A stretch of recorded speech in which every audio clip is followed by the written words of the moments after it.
Hii ni Kakwale TV. Tumekwenda kutembelea kituo cha afya Sumbawanga ambacho ni chenyewe kwa asilimia kubwa, asilimia 95 mradi umekamilika na umeanza kutoa huduma. Kisha tumeenda kutembelea shule ya sekondari Sumbawanga kuona ujenzi wa bwalo la chakula kwa wanafunzi wa shule ya sekondari Sumbawanga. Na baada ya hapo tumeenda kutembelea ujenzi wa bwalo shule ya sekondari Kizwite, ambapo nako umeona tulikuwa na maelekezo yalikuwa katibu mkuu wa Chama cha Mapinduzi Dennis Chongolo kukamilisha ule ujenzi wa bwalo na kuweka uzio kwenye mabweni ya wanafunzi. Na mwisho umekuja hapa kwenye shule ya sekondari Mazoezi ambayo kuna ukamilishaji wa hizi maabara lakini na ukamilishaji wa nyumba ya walimu 2-in-1.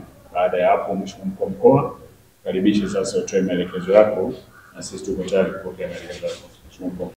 Nilikuja kukagua kuona kama maelekezo niliyoyatoa kwamba kufikia tarehe 30 ya mwezi huu wa 3 mwaka huu wa 2025 miradi hii yote iwe imeshakamilika na iwe inatumika.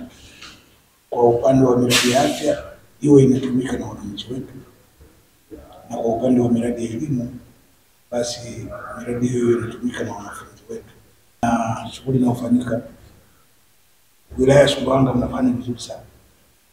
Mnafanya vizuri katika miradi yote ya halmashauri zote mbili. Ndio tumalize ile ambayo nilisema ishie tarehe 30 ya mwezi huu ikamilike na kwa ubora uliotukuka, miradi bora.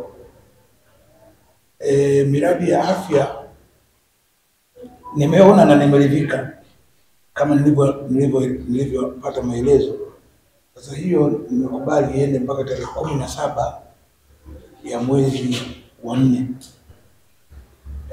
Hiyo ni wiki ya 3 ya mwezi wa 4, na mimi nitakuja kuangalia kwamba miradi hiyo imekamilika.